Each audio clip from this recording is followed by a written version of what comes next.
పోలేకపోతున్నారంటే దీంట్లో వాస్తవాలు ఉన్నాయని. ఈ వాస్తవాలు బయటకు వచ్చి ప్రజలు ఈ వాస్తవాలను అర్థం చేసుకుంటే భవిష్యత్తులోనే వీళ్ళకి మనుగడ ఉండదు, మళ్ళీ అధికారం వచ్చేటువంటి సందర్భం కూడా ఉండదు అనేటువంటి ఒక భయాందోళన ఉంది వైసీపీ నాయకుల్లో కానీ, జగన్లో కానీ, జగన్ అనుచరుల్లో కానీ. ఆ విధంగా శ్వేతపత్రాన్ని కూడా వక్రీకరించి మాట్లాడడం అనేటువంటిది సరి అయినటువంటి విధానం కాదు. ఒకవేళ అట్లా మాట్లాడాలనుకున్నప్పుడు అసెంబ్లీకి వచ్చి ఉండవలసింది, కౌన్సిల్ కూడా వచ్చి ఉండవలసింది. కౌన్సిల్లో వాళ్ళు దాదాపు 40 మంది ఉన్నారు సభ్యులు. అదేవిధంగా అసెంబ్లీలో 11 మంది సభ్యులు ఉన్నారు, జగన్ కూడా ఉన్నారు. వాళ్ళు వచ్చి ఆ డిబేట్లో పాల్గొని ఉంటే, డిబేట్లో పాల్గొన్నప్పుడు వాళ్ళకి అనుకున్నటువంటి విధానంలో వాళ్ళు మాట్లాడటానికి ఎప్పుడు స్వేచ్ఛ ఉంటుంది. అది తెలుగుదేశం పార్టీ ఎప్పుడు కూడా స్వేచ్ఛ కల్పిస్తుంది. కానీ అసెంబ్లీకి రాకుండా ఢిల్లీ పోవడం, ఈయనేమో బుగ్గన గారు సరే ఆయన ఓడిపోయాడు, రావడానికి వీల్లేదు కాబట్టి విజయవాడ రాకుండా హైదరాబాద్లో ప్రెస్ మీట్ పెట్టడం, ఇవన్నీ చూస్తూ ఉంటే ఒక భయాందోళన ఉంది వాళ్ళ వైసీపీ నాయకుల్లో. ఎందుచేతంటే వాళ్ళు చేసినటువంటి తప్పులు, చేసినటువంటి అకృత్యాలు, చేసినటువంటి అవినీతి, వాళ్ళు చేసినటువంటి తప్పుడు విధానాలు వల్ల ఈనాడు రాష్ట్ర ఆర్థిక వ్యవస్థ చిన్నాభిన్నమైంది. ఆర్థిక వ్యవస్థ చిన్నాభిన్నం అవడమే కాకుండా అభివృద్ధి పూర్తిగా కుంటుపడింది. ఈ విధంగా మనం చూస్తే అభివృద్ధితో పాటు ఫైనాన్షియల్ సిస్టమ్ అంతా కొలాప్స్ అయింది. ఎప్పుడైతే ఫైనాన్షియల్ సిస్టమ్ కొలాప్స్ అయిందో రాష్ట్ర అభివృద్ధి జరగడం అనేటువంటిది చాలా కష్టం.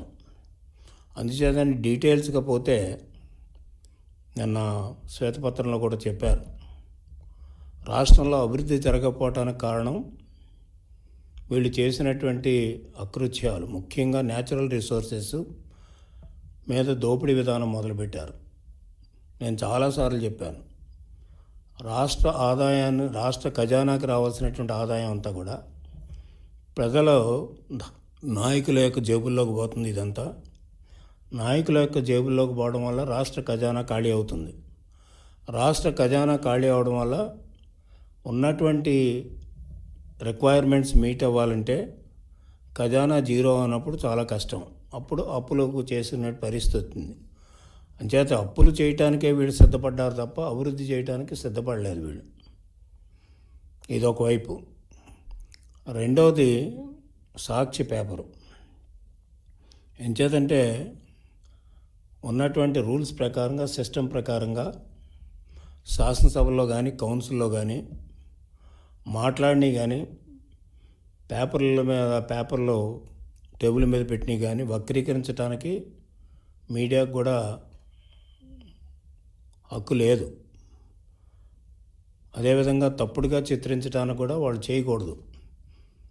ఒకవేళ చెప్పగలుగుంటే ఏదైతే జరిగిందో ఆ సందర్భాలు చెప్పడానికే వాళ్ళకి అవకాశం ఉంటుంది తప్ప మెంబర్స్ మాట్లాడినప్పుడు కానీ, మెంబర్స్ ఏదైనా శ్వేతపత్రాలు కానీ ఏమైనా పత్రాలు పెట్టినప్పుడు కానీ వాటిని వక్రీకరించి మాట్లాడటానికి లేదు. అలా వక్రీకరించి కానీ పేపర్లో పబ్లిష్ చేస్తే definitely it comes under privilege of the house.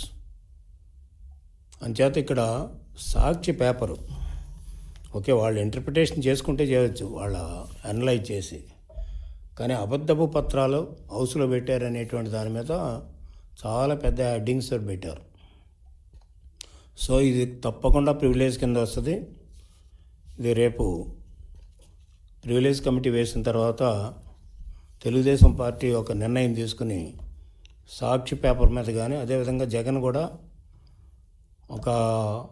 కొన్ని సందర్భాల్లో అసెంబ్లీని కూడా కించపరిచే విధంగా మాట్లాడాడు. వీళ్ళ మీద, జగన్ మీద, అదేవిధంగా సాక్షి మీద ఈ ప్రివిలేజ్ నోటీస్ ఇవ్వటానికి తెలుగుదేశం పార్టీ వెనకాడదనేది కూడా స్పష్టం చేస్తూ ఉన్నా. ఇకపోతే అప్పుల గురించి మాట్లాడాడు జగన్మోహన్ రెడ్డి గారు. ఆయన 7 లక్షల పైచిలుకు అన్నారు, శ్వేతపత్రంలో 9 లక్షల పైచిలుకు అన్నారు. అదేవిధంగా అంతకుముందు నేను చాలా సందర్భాలు ప్రిడిక్షన్ కూడా చెప్పాను నేను సంవత్సరాల క్రితమే. దగ్గర దగ్గర 14 లక్షల కోట్ల రూపాయలు అప్పు కాబోతుంది ఈ రాష్ట్రానికని. 100% కరెక్ట్. ఏం చేతంటే నిన్న ముఖ్యమంత్రి గారు కూడా చెప్పారు 9 lakh crores ప్లస్ ఇంకా ఉంటుందనేటువంటి 9 lakh crores ప్లస్ శ్వేతపత్రంలో పెట్టారు. ఇది కాకుండా అడిషనల్గా కూడా ఉండటానికి అవకాశం ఉందని.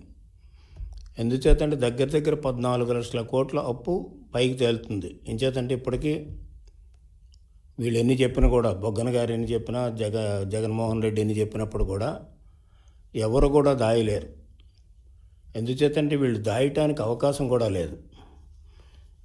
ఈనాడు శ్వేతపత్రంలో కొన్ని మాత్రమే చెప్పారు. పూర్తిగా చెప్పాలంటే ఇంకా కొన్ని రిపోర్ట్స్ కాగ్ వాళ్ళు అందించలేదు. ఎంచేతంటే చాలా క్లియర్గా చెప్పారు. 2021, 22 కాగ్ రిపోర్ట్లో వాళ్ళు చాలా స్పష్టంగా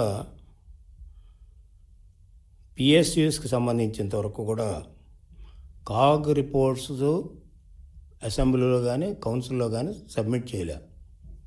ఎందుకు సబ్మిట్ చేయలేదంటే ఆ పిఎస్యూకి సంబంధించిన ద్వారా అకౌంట్స్ ఫైనలైజ్ కాలేదు. ఆ కన్సర్న్ కార్పొరేషన్స్ గవర్నమెంట్ చేయించాలి అకౌంట్స్ అన్నీ కూడా.